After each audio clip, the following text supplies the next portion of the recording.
My name is Ted Coney. I think most of you guys know me in this room. I've been doing this for many years. But anyway, today or this morning, we've got a really interesting speaker, and his name is Mike German. He's going to be keynoting for us. His discussion, Jack will be interviewing him this morning. So we got a little Q&A going on here. I hope you guys all have a book. It's Mike's book. He wrote it. This is the second or third book. I read the first one. I plan to read this one when I get back to the office. Mike and I go way back.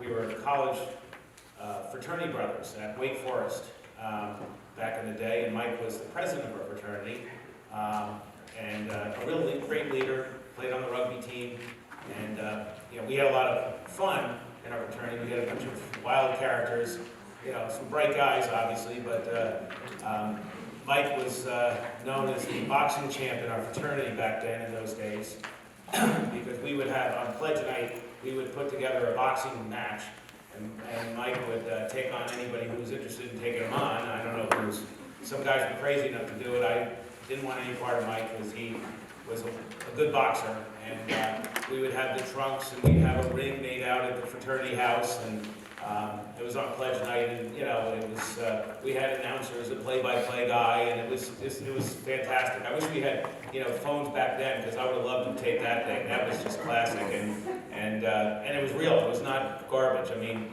I remember one time we brought a sorority house in here to watch it, and they were like, "Oh my God, this is like serious."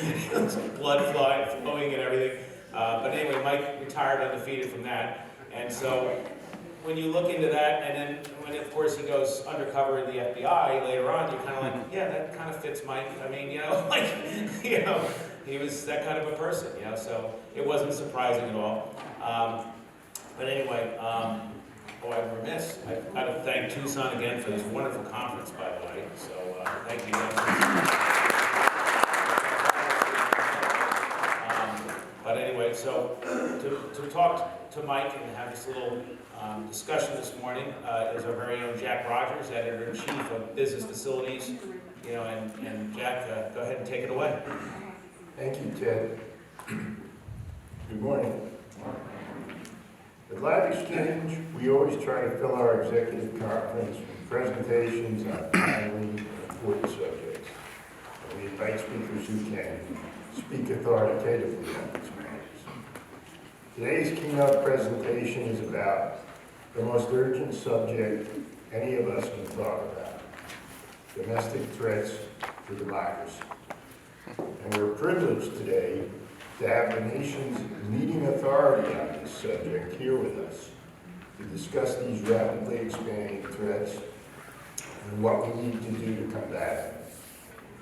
In 1988, after he matriculated at Wake Forest and engaged in some extracurricular activities with Ted, and then went on to receive a law degree at Northwestern University, Mike German joined the FBI and began a career of exceptional service to the United States of America. Mike started out at the FBI working on white-collar criminal investigations. But in 1992, when the FBI discovered that members of domestic terror groups calling themselves the Fourth Reich skinheads, the World Church of the Creator, and the White Aryan Resistance, were gathering explosives and automatic weapons with the goal of attacking synagogues, assassinating prominent Black Americans, and creating a mass casualty event at a church in Los Angeles with a predominantly Black congregation. Mike, who at that time physically fit the Aryan profile with blonde hair and blue eyes, was asked to go undercover and pretend he was a young neo-Nazi wannabe. Mike grew his hair longer so he wouldn't resemble a clean-cut FBI agent. He spent a year infiltrating the skinheads, gathering evidence that disrupted their plans for mass murder, and resulted in the arrest of 8 suspects in 1993. And yes, the entire time that Mike was undercover with the skinheads, They kept bugging him to cut his hair. In 1997, Mike went undercover with domestic extremists again and was instrumental in bringing 7 members of the so-called Washington State Militia and a Seattle-based group calling itself the Freemen to justice on charges of conspiring against the government and possession of destructive devices. Mike was so effective in infiltrating this terrorist group that he convinced them he could show them how to pick the lock on a pair of handcuffs. When these thugs all voluntarily put on the handcuffs, Mike told them, FBI, we're under arrest. True story. Mike's undercover work as a special agent earned him the FBI's highest honor, the Medal of Valor. But his 16-year career at the FBI came to an abrupt end in 2004, after he blew the whistle on FBI mismanagement, including illegal wiretaps, that occurred during an undercover investigation in Florida that was investigating the links between an international terrorist organization and a domestic group involved in drug trafficking. When Mike dutifully reported his findings up the chain of command, he was stripped of his security clearance and forced to resign. Mike details this episode in his book, Disrupt, Discredit, and Divide, How the New FBI Damages Democracy. We have copies in the back. I want to encourage everyone to read this. This book is an expose that chronicles how the FBI transformed itself after 9/11 from the world's finest law enforcement agency into a secretive and paranoid domestic intelligence agency led by people who began purging experienced agents by questioning their loyalty. After he left the FBI, Mike continued his career of exceptional public service by joining the ACLU's legislative office in Washington, D.C. in 2006. In 2014, he became a fellow at NYU's Brennan Center for Justice, where he still works today. In February, Mike was asked to testify about the rise of domestic terrorism in America at a hearing of the House Judiciary Committee's Subcommittee on Crime, Terrorism, and Homeland Security. In his testimony, and we have copies of the testimony in the back that you can pick up.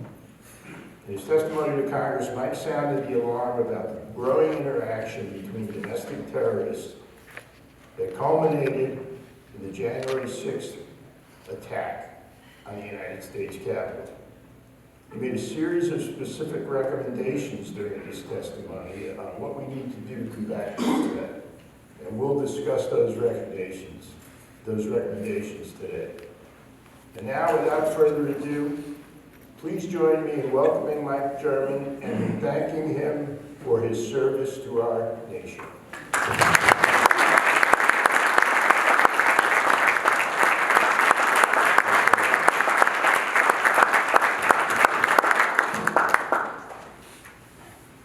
Mike, in your testimony to the House Judiciary Committee in February, you said that federal law enforcement has all the tools it needs to prosecute domestic terrorists. And you cited dozens of federal statutes, and we have a list of them in the back, that can be deployed in criminal cases against violent extremists. You also accused the Justice Department and the FBI of choosing not to prioritize the investigation and prosecution of white supremacists and other far-right extremist groups, I'm going to quote you here, as a matter of policy and practice, unquote. You also cited an astounding statistic that out of an estimated 230,000 violent hate crimes that occur every year in the United States, and I want to repeat that number, 230,000. The Department of Justice prosecutes only about 25 defendants for these crimes each year. So my first question to you today is, why haven't our top federal law enforcement authorities prioritized cases against white supremacists, neo-Nazis, and other violent extremist groups? And if they don't prioritize federal action against these virulent homegrown threats. What are they, Brad? Great, thank you very much. And first, let me say thanks to Ted and LiveXchange for inviting me out here when he called me and said, you know, we're having an event in Tucson. I said yes, even before he asked me. So thanks to Tucson for putting this on. I love Tucson. And thanks, Jack, for that lovely introduction. So the numbers, just so I can, one of my training as an FBI agent was always, you know, make sure you have your evidence front and center. And the number 230,000 violent hate crimes a year comes from the U.S. Department of Justice when they conduct victim surveys. So every couple of years they'll go around the country, find crime victims, and interview them about the crimes. So these are victim perspectives, what the victim interprets as the motivation behind the crime against them. And they estimate about 230,000 hate crimes a year. The Justice Department has 5 federal hate crime statutes, but they have a policy of deferring hate crime investigations to state and local law enforcement, which undermines the enforcement of those laws. Obviously, Congress, when they passed 5 federal hate crimes, were expressing the will of the people that we think this crime is important and needs to be investigated. So the Justice Department deferring it to state and locals might be an effective strategy. There's only 12,000 FBI agents after all, and 250,000 crimes a year is a big apple to bite at. But the problem is state and local law enforcement are not very well equipped to address hate crimes, and there's a couple of reasons for that. But one that's very easy, and I think this audience particularly will understand, is the reporting system for federal, state and local law enforcement, and they identify about 7,000 to 8,000 hate crimes a year. But only 14% last year, usually ranges between 10 and 15% of police departments actually acknowledge that hate crimes occur in their jurisdiction. And you can imagine why, right? This is a voluntary process. They're deciding whether to identify this crime. And if you're trying to attract business, you're trying to attract new residents, and you're the mayor of a mid-sized town that's competing with other mid-sized towns for businesses to come to your area, and your police chief walks in and says, hey, we're going to report a record number of hate crimes this year. Isn't it great that we're doing all this great enforcement? Of course, you're going to say, well, maybe let's not report those hate crimes. Because that will make our community look bad, because we know that the mayor of the other city, they have far more hate crimes than we do, but they don't report any. So if we report and they don't report, there's going to be this false notion about where these crimes occur. So that was a known problem in 1990. Congress passed the Hate Crimes Reporting Act, demanding the Justice Department go out and count these crimes across the country, even where the police don't recognize them, but they have never fulfilled that obligation. And I think there's a lot of reasons behind it, and again, only 25 federal cases are prosecuted, roughly. Defendants are prosecuted each year, and that again comes from the Justice Department statistics. And I think it reveals it's a layered problem. You know, part of it is structural, that these crimes are often hard to prosecute. You know, there's a bar fight and some racial expletives expressed, but you know, there was also a missing wallet and a spilled beer. How do you discern what the motivation behind the crime is? So it's not that it's easy, but obviously there are ways to identify these crimes, including by talking to the victims of these crimes about what they are. And part of it is that I think, having been undercover in the white supremacist movement, white supremacy is really misunderstood in our society. It's viewed as sort of this extremist idea that these people out on the fringe with shaved heads and the swastika on their forehead. And those people definitely exist. But it's really more baked into our society. You know, we were founded as a white supremacist experiment, right? The European colonization of the United States was a white supremacist experiment. It was, let's see if we can spread European culture across the world and push out native peoples from all kinds of countries. So, you know, obviously slavery was legal, right? That was part of our law that law enforcement officers in our country were compelled to enforce. That was what they were enforcing, that white supremacy all through Jim Crow, and it's never really gone away. The FBI today remains a predominantly white male organization. It's about 80% white and 80% male. So it's when a bunch of white males sit in a room and think about what are the threats to our nation, white supremacy doesn't rise to the top level. And it's easy to say, okay, well, this is a crime, but this is a crime that the local police can handle, not realizing that just compounds the issue as it goes down. So there's a lot of layers to it, but it's interesting now that the issue is coming to the fore because the public is becoming concerned about it, that the FBI is doing something that it does well whenever it fails at something is it blames the tools. My dad used to have a saying that it's a poor workman who blames the tools. But they always say, oh, we don't have these authorities. So, when the Dylan Roof shooting in Charleston, South Carolina happened, all of a sudden I started hearing the Justice Department and the FBI started talking about how we don't have enough domestic terrorism laws. We need a broad new law, and then we can be more effective at this.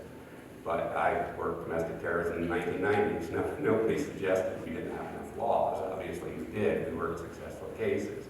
So I put out the report listing all the laws that are federal crimes of terrorism that are available to the FBI so that Congress would understand that this isn't a matter of lack of law or lack of resources, but just policy choices. And those policy choices are made at the Justice Department, they're made at the FBI. But those choices can change tomorrow. They don't need a new law, and I would argue that the new law wouldn't be any more effective because it doesn't address those policy choices. You've also said that if you've asked Congress to categorically reject calls for a new domestic terrorism federal statute, you've suggested that the kind of umbrella statute like that might actually increase discriminatory aspects of investigations and prosecutions. What do you mean by that? So if you look at the history of the FBI, and from the time Ted and I were in college, I was fascinated with the FBI and read everything possible. I wanted to go to law school, so that then was the most direct route for somebody who can't speak a language or count to get into the FBI. I knew about all of the FBI's history under J. Edgar Hoover and why he targeted people like Martin Luther King, and it was because they're part of this political establishment that is enjoying the benefits of that establishment. So what we see with law enforcement often is that they aren't actually targeting criminal activity, they're targeting criminal activity by communities that they distrust. And it's just human nature that people tend to distrust people who are least like them. So that's why you had J. Edgar Hoover targeting anti-war groups, civil rights groups, all these groups as potential terrorists, not that they were actually committing terrorism. Nobody was alleging that Martin Luther King was actually going out and committing crimes, but the argument was, well, he's saying things that are scary and would dismantle the privileges in our society in a way that would harm us, so we're going to view that as even more dangerous than actual violent crime. And so, knowing that law enforcement has that proclivity, giving them more powers will only give them more powers to address the people they're already disproportionately targeting. And this was evident right after 9/11. It became more evident. I mean, I saw, and I felt lucky to be joining the FBI after the J. Edgar Hoover abuses were over. We had learned those lessons. We weren't going to make those mistakes again. But after 9/11, they started deconstructing all the guidelines that were put in place to protect against that. So by providing more power, you just give them more ability to target people who aren't actually committing crimes. And terrorism is highly politicized, right? The term itself distinguishes other crimes, other violent crimes, just by its political nature. That this is a crime for a particular cause, that makes it terrorism. And so right after 9/11, in addition to targeting Muslim groups, the FBI identified eco-terrorism as the #1 domestic threat. And it's kind of a shock to me in the FBI, having spent 10 years working these groups that actually go out and kill people, because eco-terrorism is not responsible for a single homicide in the United States over the last 40 years. So it's hard to imagine why they would prioritize environmental crimes by environmental groups, which were normally just vandalism and things like that, over white supremacy, except that it was entirely political. It was a choice that, these groups target corporations, they target people who have influence in our society, so we're going to use our domestic terrorism authorities to target those groups aggressively while leaving white supremacist murders for other police departments to look at. Right. You said that you believe the January 6th insurrection at the U.S. Capitol clearly meets the statutory definition of domestic terrorism. You called the failure of federal law enforcement to prepare for this attack an indictment of the post-9/11, what you call the law enforcement intelligence enterprise. You could also call it the International Terrorism Industrial Complex that was established at the Department of Justice, the FBI, and the Department of Homeland Security. And this enterprise prioritized international terrorism over domestic threats. So my question is, did our intense focus on foreign terrorists like Al-Qaeda and ISIS, understandably because we feared another attack, do you think that actually increased our vulnerability to domestic terrorists? And how concerned are you of what appears to be an increasing interaction between white supremacists, neo-Nazis, and far-right extremist groups? Are they finding common cause regardless of ideology, or in the case of nihilists, no ideology at all? That's a great question, and there's two parts of it. One is attitude and one is architecture, right? After 9/11, the way the FBI presented the problem was, again, designed to make sure the FBI didn't lose any powers. If you remember, around that time, they were talking about taking terrorism investigations away from the FBI. So the FBI was very interested in maintaining its powers. So the way it presented what happened was that we didn't have any intelligence. The problem was, after the J. Edgar Hoover abuses were discovered, Congress tied our hands, and what we have to do is take off these shackles so that we can go and collect more intelligence. And once we have that intelligence, we need to share it more broadly throughout the intelligence agencies and law enforcement agencies, and that will help us predict where future terrorism will occur. The only problem with that, one of the only problems with that, is that wasn't the problem, right? The 9/11 Commission report would have been 3 pages long had that been true. It said, we all woke up on one bright sunny Tuesday morning and these people we'd never seen before were flying planes in the buildings. That's not what happened. The report is 400 pages long because, of course, the intelligence agencies actually had a tremendous amount of intelligence about what was going on. You had one of the hijackers. Right, exactly. And it was a matter of mismanaging that intelligence. So if you have a system that mismanages intelligence and you open the spigots for collection, now you have much more information that you're mismanaging and not addressing the management of that intelligence. And then the other part of it was attitude, where terrorism committed by, we weren't focused on terrorism committed by Al-Qaeda, right? We were focused on terrorism committed by Muslims, terrorism out of groups from the Middle East and South Asia. So it became this broadening concept that was incorporating things that were very different. Right? And this really came to the fore during the Syrian War, where, the impression most Americans have is that ISIS and Al-Qaeda and Hezbollah and the other terrorist groups designated by the U.S. government were all kind of working together against us and our interests in the region. When the Syrian war starts, they're all fighting each other. And it turned, I think, exposed the bankruptcy of how we formulated this concept of a global war on terrorism, that we didn't realize these groups are not the same. They don't share the same interests, they don't have the same goals, they don't have the same purpose for what they're doing, which is why they were all fighting for against each other in the region. So because we had misstated what the target was, and that focus was entirely overseas, we weren't actually looking at who was doing the harm. It was who was spreading bad ideas we don't like, just like the reasoning for J. Edgar Hoover's COINTELPRO program, right? We became focused on the ideologies rather than the actual acts of violence. And what I knew from working undercover in these groups is there were people who were incredibly ardent Nazis and thought that that's the only way our country would ever be livable is if they take over and make a pure white society.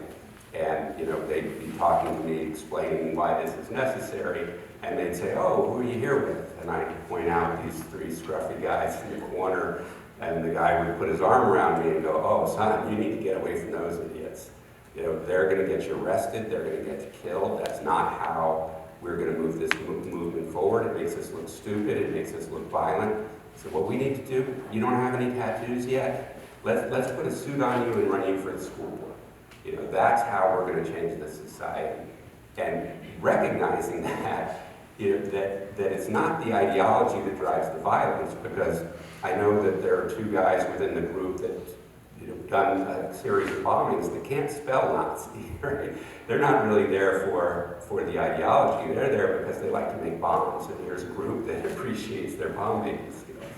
So, understanding what is actually the law enforcement purpose in investigating this is critical, but doing that, again, would focus the FBI very narrowly, so that doesn't help enhance the FBI's power. If we say the problem is all these bad ideas, there are a lot of bad ideas out there from a lot of different groups, and okay, then we need all these resources, we need all these powers to monitor social media and to collect intelligence from people who might not be a terrorist yet, but they might have been exposed to bad ideas, so they might become a terrorist later, and that just wastes a lot of time. And unfortunately, because we did that not just throughout the intelligence community, but throughout law enforcement, you have so much reporting going on constantly that just like on 9/11, right after January 6th, what's the first thing the FBI said? We had no intelligence to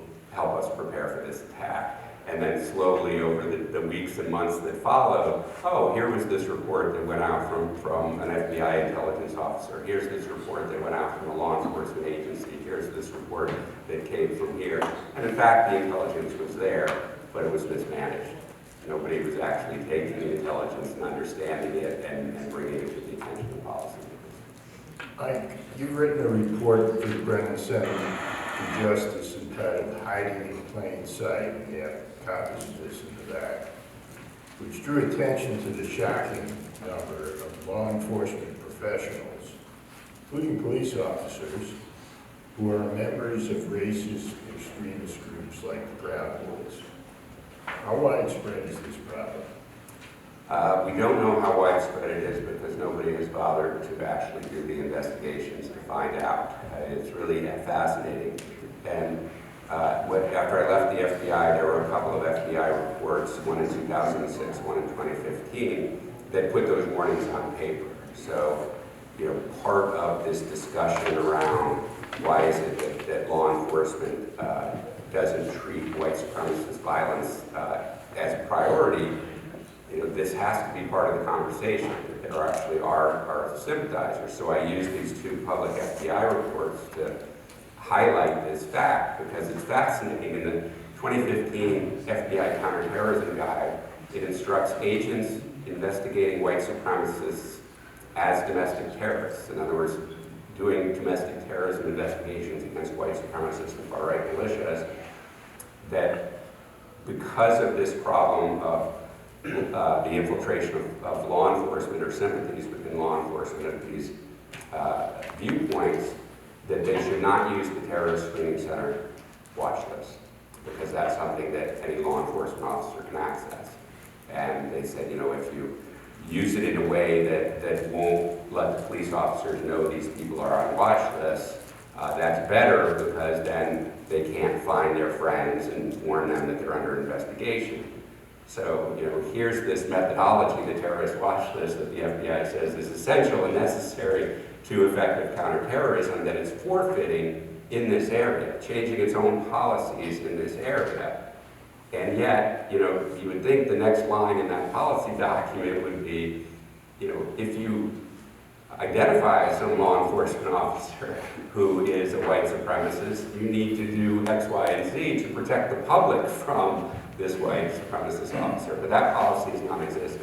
There's no national strategy or FBI policy about what the FBI should do when it discovers that there are police officers it's working with that are engaged with, the terms that they have in the policy are actively participating with white supremacists and far-right militia groups. And of course we've seen, and it was interesting, there was a hearing about it in October at the House Oversight Committee, and they asked the FBI to come and update their 2006 report. You know, come, we want an update for the 2006 report, and we want you to testify. And the FBI came to the chair of that committee, Jamie Raskin, and said, you know, we looked at that 2006 report and we disavow it. We don't believe this is a problem, and we think that that report was just speculative, so there's no need to update it, and there's no need for us to testify. And of course, the attack on January 6th happens, and dozens of police officers are actually in part of the crowd, and several have been arrested for committing violence against police officers at the Capitol. So then all of a sudden there leaked again another FBI report that said, yes, of course, this is a continuous problem, but it highlights that FBI policymakers are unwilling to look at the intelligence, and in fact will disavow the intelligence that doesn't fit their preferred priorities. Well, Mike, let's talk about some of the recommendations you made to Congress during your testimony in February. You called for the Department of Justice to establish a national strategy to address this persistent and growing problem of racism, white supremacy, and far-right militancy in law enforcement. What kind of strategy do we need, and how will it work? Thank you for that question, Jack. So there needs to be a national strategy, because understanding how the FBI and the Justice Department work together. The FBI likes to think of itself as an independent organization, but it's, as I used to tell my fellow agents, look at the org chart. Okay? We actually work for the Justice Department. That's our boss. The Attorney General is the boss. So if the boss tells you that this is a priority issue, that tends to get the attention of the bosses at the FBI. And, you know, just like with the statistics, you know, you can't manage what you don't measure. And if we're not actually going out and measuring these crimes and the impact on the community, there's no way we can manage this crime problem in a serious way.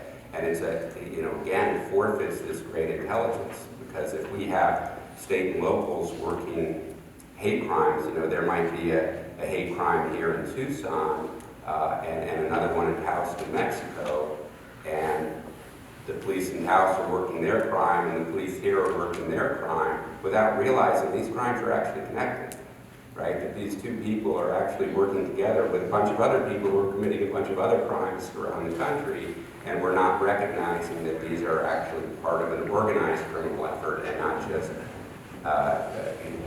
independent crimes. And you know, it's part of the problem with the way the FBI talks about white supremacist crimes. You know, if you see a crime committed by an environmentalist, they'll talk about oh, well, they in their possession had something written by this group that, it's like this expansive, who's responsible for this crime. But if you look at a white supremacist crime, they'll almost immediately call it a lone wolf. This is a lone wolf, not connected to any broader conspiracy, which is very frustrating for me because as my wife likes to make sure I say pretend Nazi. When I was pretending to be a Nazi, they gave me the Lone Wolf Manual. And it was an instruction book on how to commit terrorism as part of this movement. And you do that by divorcing yourself from any above ground group before you go out and commit the crime, so that you can protect the group above you. So here's this tactic being used that law enforcement is misunderstanding for actually what it is. So there needs to be this national strategy, and there needs to be an identification of these officers and a policy in place in every police department for what they'll do about it. So they're not just scrambling when they, a picture goes up on the internet of a police officer at a Ku Klux Klan rally to figure out what to do, that they actually have a policy in place before they have this scandal, so that the ultimate disciplinary action is survivable through a lawsuit. And one of the ways they can do that is by prosecutors have what are called no-call lists. So if a police officer is found in some proceeding to have lied, they have to have that on the book. So anytime that police officer testifies, they inform the defense this person has lied in the past, so they can use that to discredit their testimony. Well, I would argue that if this person has engaged in racist misconduct in the past, that should also be something that the defense attorneys have access to, so that if they're testifying, you can call their testimony into question because they're racist misbehavior in the past. You recommended to Congress that the FBI should be required to survey all of its domestic terrorism investigations involving white supremacists and what we'll call crypto-fascist militant groups, and give a report to the Department of Justice about any active links they find between these groups and law enforcement officials. But I'm wondering, shouldn't this task be entrusted to an independent authority other than the DOJ or the FBI? And I'll put it bluntly. Can we trust an institution working in a building named after white supremacists to do this? And we're not talking about the DOJ building. We're talking about the FBI, right? It's named for J. Drew. I mean, it's sort of the fox guarding the hen house, isn't it? I definitely see your point there, and if there was an independent institution that existed, I would fully support them doing that kind of investigation. Running Center for Justice. A governmental institution. And part of the reason why I think the Justice Department and the FBI have to do this is because they're the ones trusted with the authority to enforce the law. And if they are required to go out and identify this problem, it's my report is titled "Hiding in Plain Sight." It's interesting when the issue of white supremacy in law enforcement has come up again. The FBI kind of throws up its hand and says, "Hey, we can't crawl into the minds of every police officer across the country and determine whether any of them are harboring racist views." As if this is some monumental task, not recognizing that that's not what it is. These people are not hidden. If there is some police officer who harbors the nastiest racist views in the world, but you could never see that in his behavior on the street, you could never see that in his behavior towards his colleagues, you could never see that in his behavior in public when he's not wearing his badge. I'm not worried about that guy. Right? If that guy can keep his personal views so separated from his work and personal life, worry about him later. Right? racist cops engaging in racist behavior on the streets today. There are thousands of complaints that are made by citizens about the racist behavior of cops. There are thousands of discrimination complaints inside police departments. You know, these people are not hiding. The police officers know who they are. The FBI agents work with these police agencies on a daily basis. They know who they are. This isn't something that is some secret thing that nobody knows about. It's a matter of just compelling them to report it. Right now, for a police officer to report the racist misbehavior of a colleague is more dangerous to their career than actually engaging in the racist misconduct, because there are ineffective whistleblower protection laws. So we have to flip that script, right? It's fascinating, if we have somebody in the FBI or another police agency who says, hey, you know, this person is engaging in racial discrimination and racist misbehavior toward me, the institution of the Justice Department has two employees, one who has been accused of misconduct and one who is claiming to be a victim of misconduct. But the way the system works is they defend the person charged with the misconduct against the person victimized by the misconduct.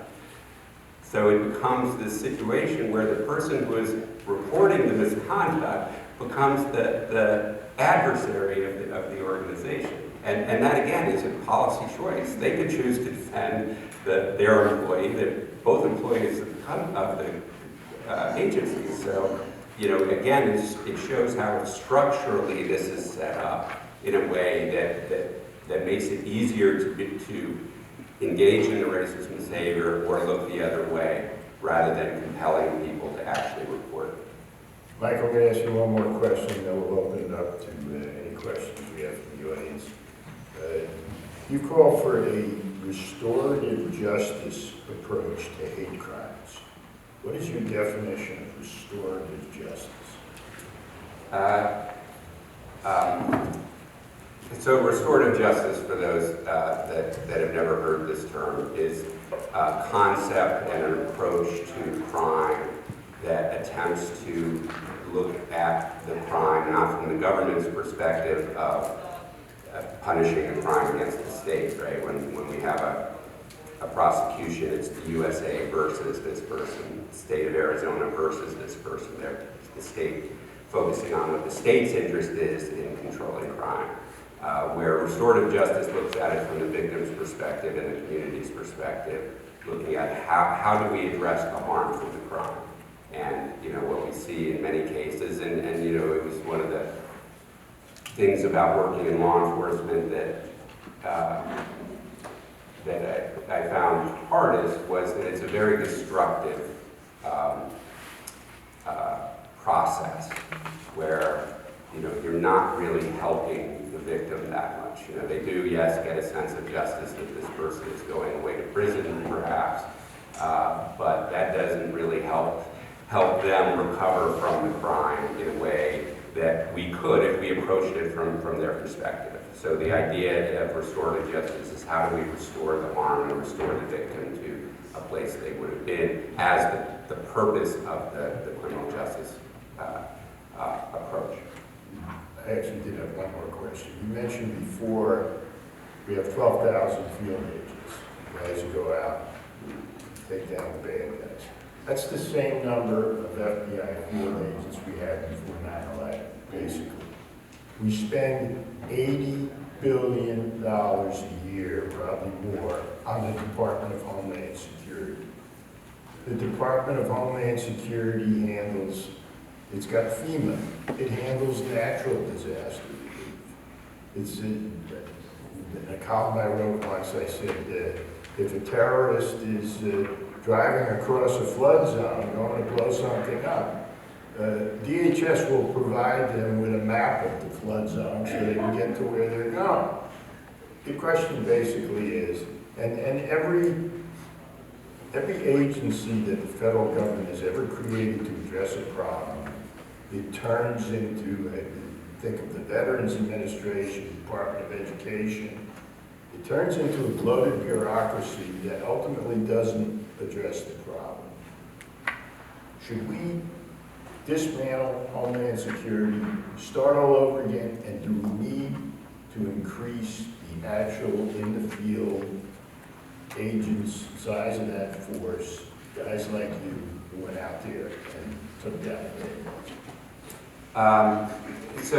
There are a number of advocates and former Department of Homeland Security officials who are saying this experiment failed, right? The idea of creating the Department of Homeland Security was to bring a lot of different agencies that had been part of the Treasury Department, had been part of the Justice Department, and bring them together under this concept of Homeland Security, which includes everything like FEMA, how to respond to a natural disaster, with immigration enforcement, with customs enforcement, and that if these were all under one organization devoted to Homeland Security, it would be more effective. And there's little evidence to suggest that that's true, and the January 6th attacks, I think, demonstrate that to a large extent. But I don't know that dismantling it will do any more. Really what we need to do is have much more effective oversight by Congress, but also by the public, about what all of these law enforcement agencies are doing. You know, the problem is that their mission, Homeland Security, is so overbroad it means nothing, right? You know, I'll go all the way back to Frederick the Great, who said, if you try to protect everything, you protect nothing, right? That it's just hard to really encompass what all the possible harms are that could occur to our homeland and then effectively address them. So has anybody here ever heard of Homeland Security investigations? And, you know, this is an audience that is working in government and trying to... Homeland Security investigations is part of this cobbled together. It was a new entity created out of a lot of these other entities, but it's only one of the law enforcement agencies within the Department of Homeland Security. But it's bigger than the FBI. Right? So here we have a federal law enforcement agency that's bigger than the FBI, whose jurisdiction, they argue, is as broad, if not broader, than the FBI's. And none of us know what it does. Right? That's dangerous to a democracy. And something like a third of the DHS budget is discretionary. So when Jay Johnson decided he needed to fly to New York and do a celebrity interview with Claire Danes of Homeland, you can just take that out of the budget. Second question, how many federal intelligence agencies are there or offices? That's a great question, and I don't know if anybody has ever been able to capture it all. There was a great series about 10 years ago in the Washington Post trying to capture it all, but let me just sort of start naming the platforms, right? So at the FBI, you have the Joint Terrorism Task Force that's focused on doing terrorism investigations, and they invite all these other law enforcement agencies. They also have the field intelligence groups, and those, again, bring all sorts of different elements in. In addition, you have what are called state and local intelligence fusion centers. Anybody heard of fusion centers? Yes. You know, again, you guys are out there working with these communities, and this intelligence network exists. They share information via the law enforcement online, the Homeland Security intelligence systems, what they call NDEX, the national something, I don't remember, the regional intelligence sharing system, right? So we've built all these different portals for sharing information, and there are so many of them and so many different platforms. The state and local fusion centers bring together different local police agencies, in addition to private companies, into sharing intelligence that's collected about all of us with basically no oversight, right? We've talked to governors about these, you have 4 regional intelligence centers in your jurisdiction, and they're like, no, the money comes from the federal government, so we don't have any control over these entities. We go to the local city councils and say, hey, your police department is engaged in this, and they say, hey, you know, we're a little city council, we don't have the expertise or the staff that can do an operation like overseeing this joint intelligence center, and the federal government says, nope, these aren't ours, these are state and locals, we're just giving money. So all this, what they're doing is all behind closed doors, and of course it's collecting information about all of us, and you know, whether that information is helpful to the law enforcement in Michigan is an open question. And in 2012, Congress did an investigation and found that they're an enormous waste of money that doesn't really have a positive benefit and poses a severe risk to civil liberties. And you'd think that the next year the Congress would come in and shut these down, but instead they continue funding them through the federal government. So, huge problem. Question here? Mike, I want to thank you so much for your service to this country and for putting your life on the line. You're to be commended for that, and we're glad that you're here with us today. I don't think you meant to paint all police officers in the same light, but all of us in this room, and we're trying to build our communities, trying to help our communities, and trying to help our clients find a good location where they can be successful, generate profit, generate jobs, and help their communities. We need to make sure that we have a strong public safety environment.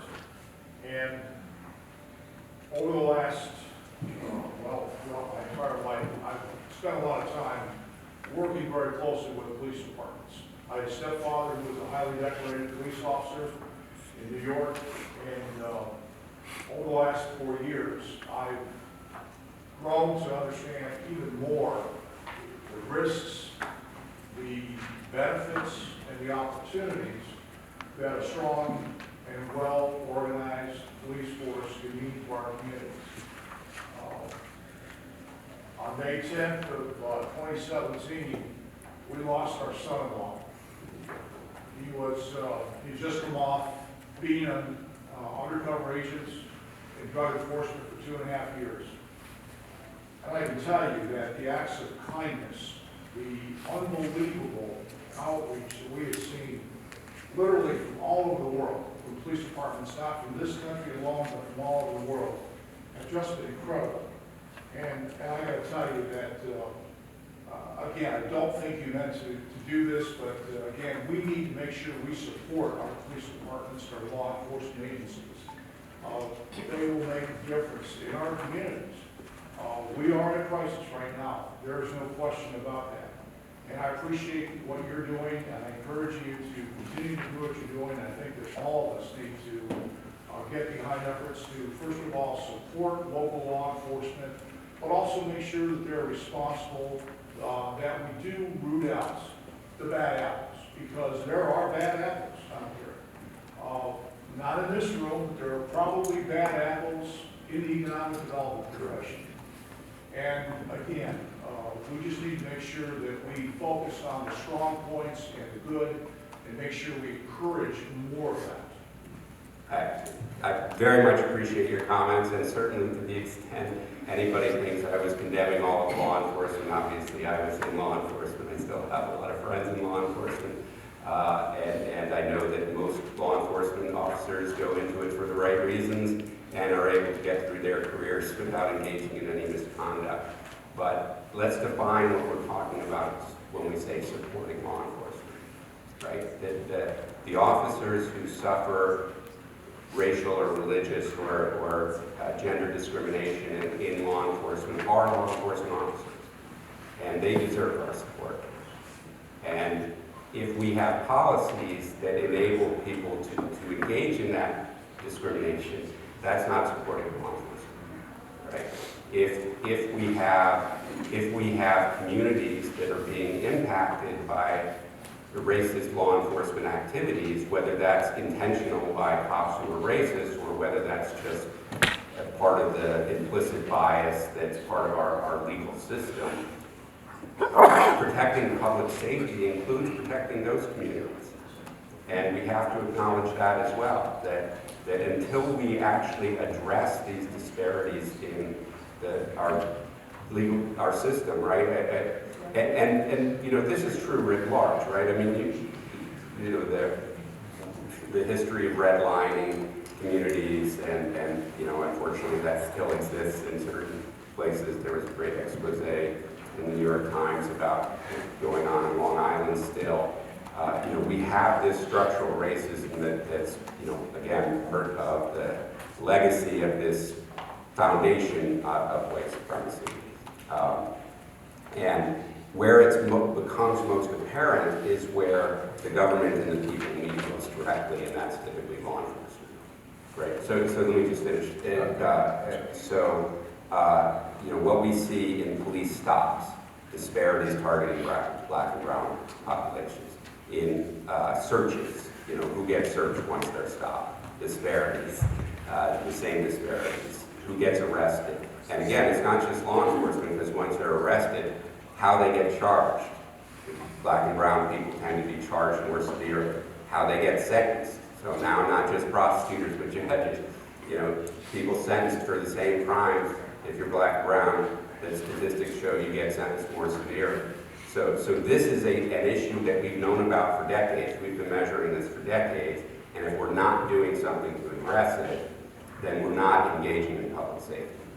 And what we have to do is acknowledge that all of us have human dignity and need to be protected, not just some communities. And we need to hold all of our government authorities, judges, prosecutors, and law enforcement accountable for how they behave in our community, and have effective laws to make sure that if they do engage in misbehavior, that misbehavior is identified and corrected. And I would just add one point.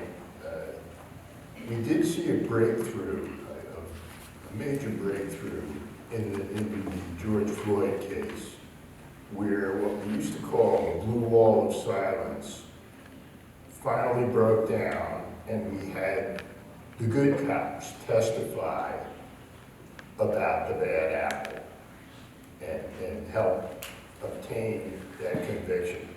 We agree that the overwhelming majority of police officers served with honor. They deserve our support.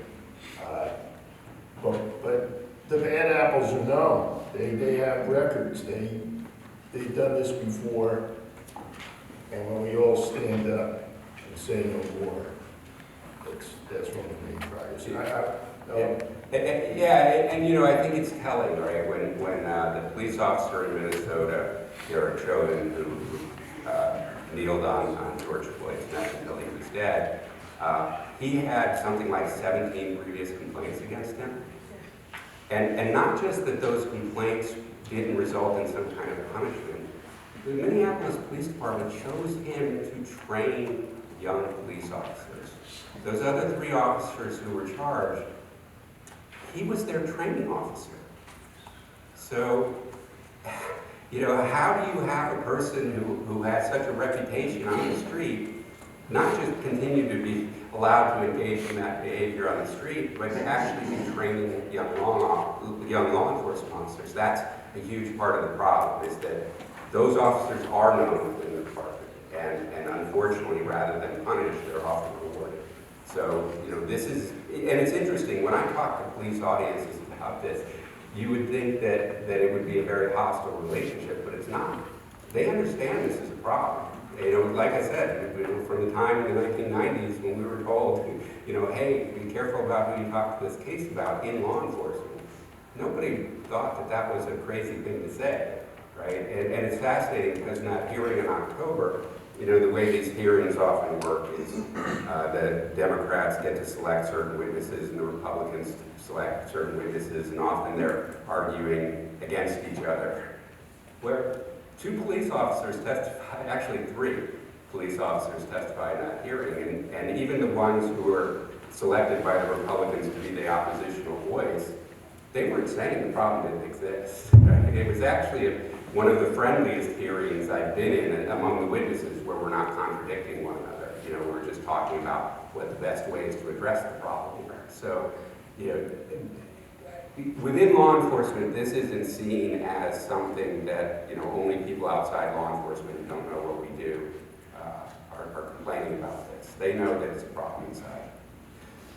Okay, well, our time has expired. I want to thank Mike German for joining us, for sharing his experience and his wisdom on this subject. It's a very important subject, and we all have a role to play in solving this problem. So I hope this discussion has provoked a lot of thought about it. So thank you for coming.